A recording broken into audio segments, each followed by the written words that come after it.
Chair of the San Diego Board of Supervisors, Diane Jacob, covered a wide range of issues in her State of the County address, including a call for better oversight of county-assisted living facilities. But as the county continues to manage its AAA credit rating and nearly $5 billion budget, questions remain about the focus of how this money is being spent. Chair of the San Diego Board of Supervisors, Diane Jacob, welcome back to Evening Edition. Thank you. Nice to be here. I'm going to jump right in on this because earlier Sandag had a report that found prison realignment actually happened to be working pretty well so far. But in your address, you called it a mess. How come? Well, it has been a mess. The shift of state prisoners and state parolees has overwhelmed our jails. Today, crime has increased, property crimes have increased, specifically auto thefts have increased, and our jails are overcrowded, and they were not prior to this. So you might ask, where are the lawbreakers going? And I can tell you there are too many that are going out into the streets and into neighborhoods. And it's a major public safety issue which the state has caused because they didn't solve their problem in Sacramento. They shifted that problem, they dumped the problem onto counties throughout the state. Now, we're in better shape than most counties to handle the problem. We are building a new jail, 400 beds, and then we'll have availability of beds in 2015. Problem is, these criminals that are being let out are shifted onto us. They have a higher recidivism rate, meaning that they are recommitting crimes. They're not what you call low-risk offenders. Let's talk about this because, you know, Probation Chief Matt Jenkins told us that county law enforcement is actually working on more rehabilitation programs to lower this risk of recidivism. Does the board support those efforts and funding of those efforts? Absolutely. Actually, Mac and the sheriff and the district attorney have done a really good job in trying to rehab those that are normally our population of probation and people in our jails.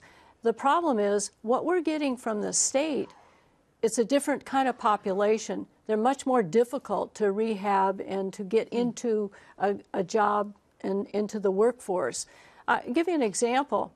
The recidivism rate of those we're getting from the state, both state prisoners and state parolees, is it's in the 70s, somewhere around 70%.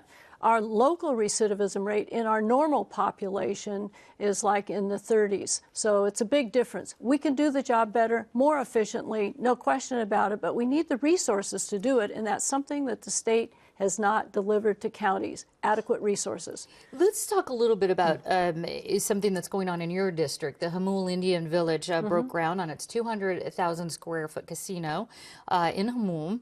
Why are you opposed to this casino?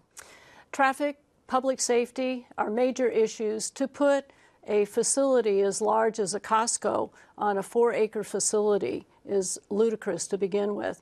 Highway 94 is a narrow 2-lane road, and it already is what's considered level of service F, and this would add another 9,000 to 10,000 average daily trips on an already dangerous road where lives are lost and many, many collisions. Let me ask you about that because I know the county voted to sue Caltrans over this traffic management and encroachment permits. However, Caltrans has said they are going to expand it in certain areas, the road that is. What is the county hoping to accomplish in the lawsuit? We want Caltrans to abide by the state law.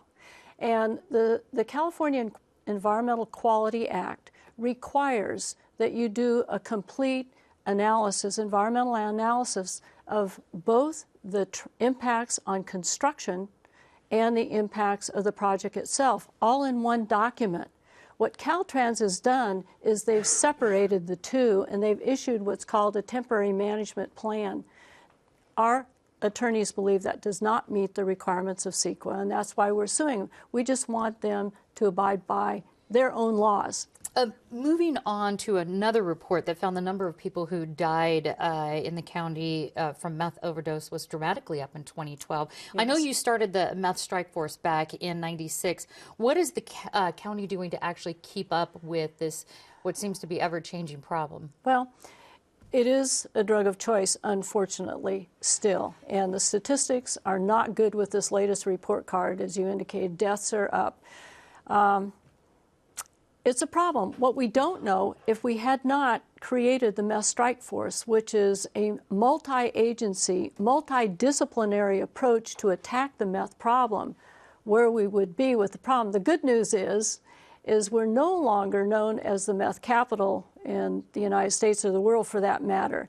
And East County, as far as the labs go, they're very few in the region, but the problem is the meth is coming across the border.